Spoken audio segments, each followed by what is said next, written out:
চচ্চড়ি করব, চটজলদি চচ্চড়ি। আমি পটলগুলোকে এরকমভাবে কেটে নিয়েছি,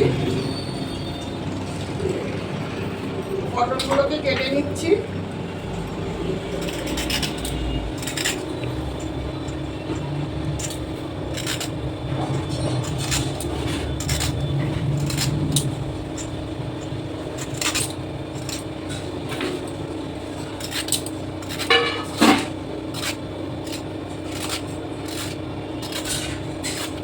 গরমকালের এটা খুব একটা ভালো খাবার, হালকার মধ্যে, মশলা টশলা পড়বে না, নিরামিষ।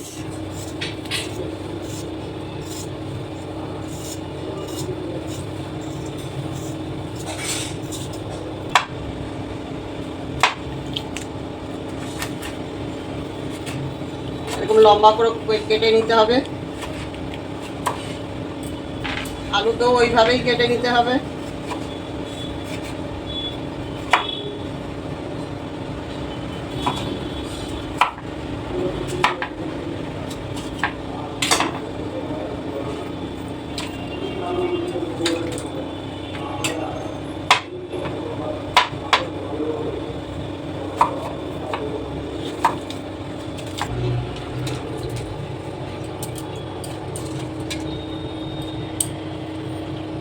গ্যাসটা জ্বালিয়ে দিচ্ছি।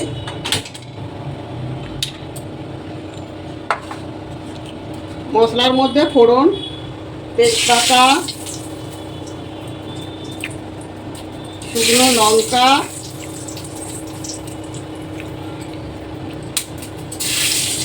আর 5 ফোড়ন।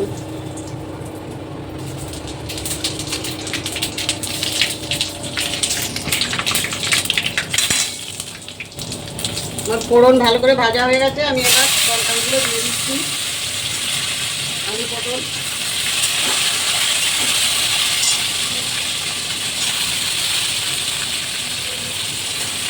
ভালো করে কষতে হবে।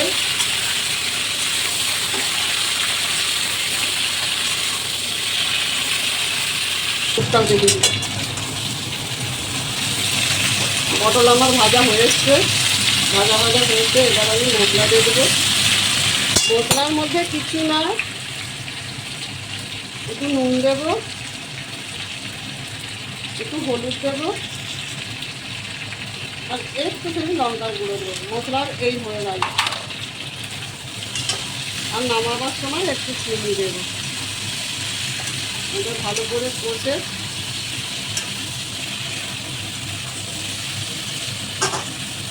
মশলা ভালো করে মিশে গেছে।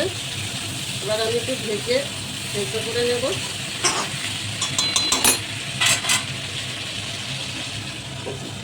আমার তরকারি কত দূরে দেখুন বন্ধুরা, কি সুন্দর কালার হয়েছে, কোনো মশলা দিইনি।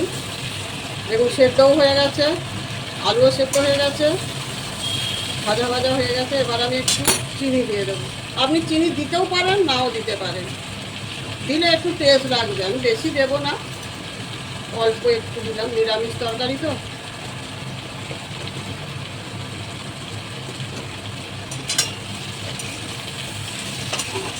এগুলো পরোটা, রুটি এইগুলোর সঙ্গে খেলে ভালো লাগবে, লুচির সঙ্গে খেলেও ভালো লাগবে।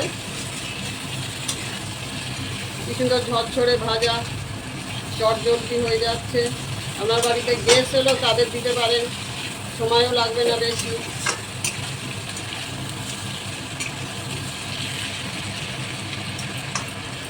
দেখুন কি সুন্দর ঝরঝরে ভাজা।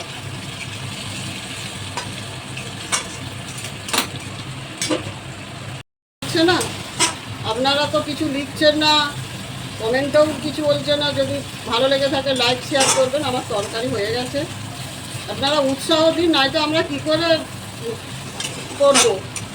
আপনাদের যদি ভালো লেগে থাকে লাইক শেয়ার করতে ভুলবেন না।